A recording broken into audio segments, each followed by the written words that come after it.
तो क्या कैंसिल हो गई रोहित शर्मा की आईपीएल में करोड़ों की डील?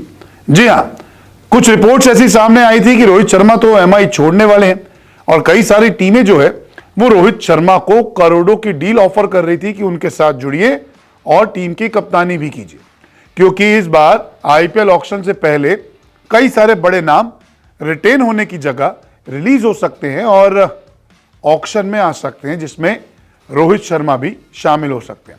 क्योंकि मुंबई इंडियंस की कप्तानी तो रोहित शर्मा के पास है नहीं, हार्दिक पांड्या को कप्तान बनाया गया था, लेकिन रोहित शर्मा ने T20 वर्ल्ड कप बतौर कप्तान भारत को जिताकर इतिहास भी रचा और अपनी कप्तानी की दावेदारी और मजबूत कर दी। यानी कि अगर कोई भी टीम रोहित शर्मा को खरीदेगी तो उन पर कम से कम 50 करोड़ का तो पैसा लगाएगी और कप्तानी भी ऑफर करेगी। ऐसे में अब यह माना जा रहा है कि एक टीम ने रोहित शर्मा पे जो दाव लगाना था, अब वो टीम दाव नहीं लगाएगी और शायद उस टीम ने करोड़ों की डील कैंसिल कर दी और हाथ जो हैं वो खड़े कर दिए। दरअसल मामला क्या है वो आपको समझाता हूं।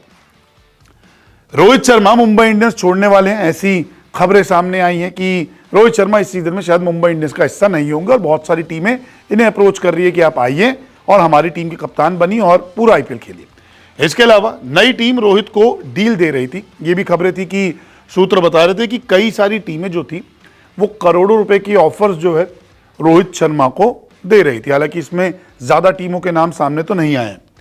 इसके अलावा दिल्ली कैपिटल्स और लखनऊ सुपर जायंट्स रोहित को अपने साथ जोड़ना चाहती थी। ये खबर भी सामने आई थी कि दोनों टीमों ने अच्छा खासा बल्क में पैसा बचाया है कि वो रोहित शर्मा को खरीदे, क्योंकि ये कहा जा रहा था कि दिल्ली कैपिटल्स ऋषभ पंत को रिलीज करने वाली है और हो सकता है वो हो भी जाए और Lucknow super giants KL Rahul को रिलीज कर देगी। रोहित शर्मा से मीटिंग्स भी हो रही थी, बात भी हो रही थी, तो ये माना जाता है कि एलएसजी के नए कप्तान अब रोहित हो सकते हैं।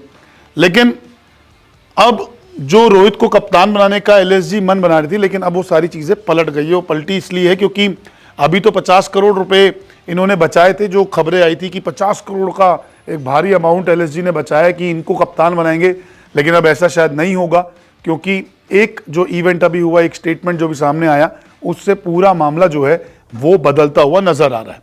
अब एलएसजी ने अपने हाथ खड़े कर दिए, ऐसी खबरें सामने आई, क्योंकि एक इवेंट हुआ था जिसमें जहीर खान को तो मेंटोर बनाया गया और साथ ही साथ एक स्टेटमेंट दिया गया कि लोकेश राहुल तो एक फैमिली मेंबर की तरह है और लोकेश राहुल एक बार फिर से कप्तान हो सकते हैं। एक जो स्टेटमेंट्स मालिकों की तरफ से आया एलएसजी की टीम में, तो यही बताया गया कि राहुल जो है वो फैमिली मेंबर की तरह है और अभी कप्तानी पर जो है वो फैसला नहीं लिया गया। यानी कि टीम में अहम हिस्सा तो है, भले ही संजीव गोयनका जो एलएसजी के ओनर है उनकी और लोकेश राहुल की पिछले सीजन में लड़ाई हमें देखने को मिली थी। बाद में लोकेश राहुल डिनर पे भी गए थे उनके घर पे और फिर ये बताया गया कि दोनों के बीच में बातचीत हुई है, लेकिन शायद एलएसजी को छोड़ के आरसीबी में जा सकते हैं। लेकिन हाल ही में कोलकाता में जो एलएसजी का ऑफिस है फ्रेंचाइजी का, वहाँ पे लोकेश राहुल से मुलाकात हुई। क्या लोकेश राहुल को रिटेन किया जाएगा, नहीं किया जाएगा, इस पर भी बातें हुई। लेकिन अभी जो इवेंट हुआ उसमें यही बताया गया कि लोकेश राहुल तो टीम का अहम हिस्सा है, लेकिन कप्तानी पर अभी फैसला नहीं लिया जाएगा।